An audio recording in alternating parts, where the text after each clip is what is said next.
Hi, my name's Dr. Chris Manning. I used to be a GP in Twickenham and I had a major depressive episode in 1986 and I was off work for 6 months. My partners were fantastic, everybody was very understanding and I made a full recovery, but it was a hellish time.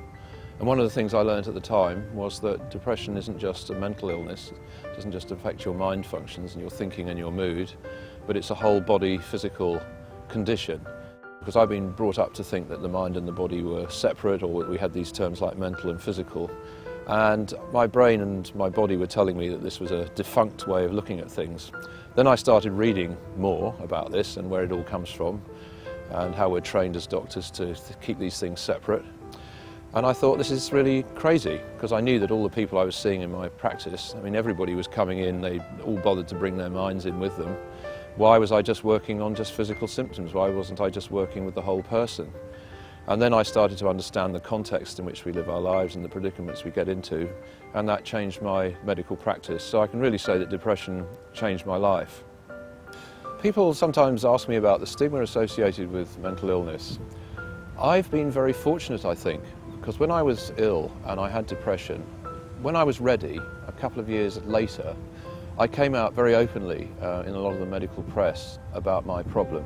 And I think that we'd have a lot less stigma if as many people as possible could come out about their predicament. If you've had an experience in your life, I think it's high time that we came out, and if other people feel uncomfortable as a result of it, then that's something they've got to work out. We tend to think of well-being, we tend to think of health, we tend to think of those concepts, compassion, kindness, love, hope, as being soft or fluffy, things that we do when we've got time. But actually, the evidence, the scientific evidence, and documents like the Foresight Report and coming from neurobiology and neuroscience, is that actually we're hardwired for these things, that if we don't have hope and love, compassion, music, rhythm, spirituality, 5 hugs a day in our lives, our brains don't actually develop as well as they could do. We're trying to change something and stick with a habit that's good for us.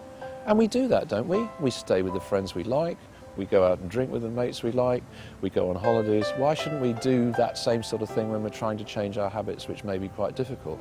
People say, oh, we sort of look at things and we think, well, there's no operation for changing a behaviour. But actually, when you sit down with another human being, with a friend or with a therapist, in a good healing environment, you are actually tackling, you're doing like neurosurgery, but without an anaesthetic. So when you sit down with somebody else, with a friend or with a mate or with a therapist, and you do work to change your attitudes, your behaviour, your thinking, you are actually working with your own technology, and you're working with the technology of another person at the highest possible level.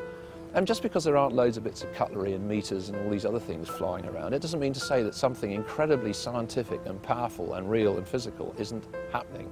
It most certainly is.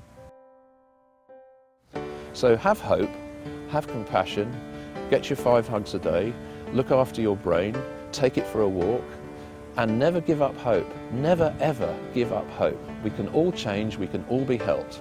No matter what sort of pickle you've been in, there's fantastic work going on all over the place. There are great things happening in the world. Look at the good news stories, look deliberately for good news stories, look for good friendships. The most important thing is not to bottle up.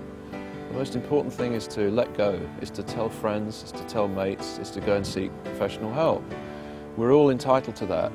So if you are feeling that way, if you are feeling beyond distress, or if you're feeling distress that you can't handle, don't sit on it, don't bottle it up, go and seek help.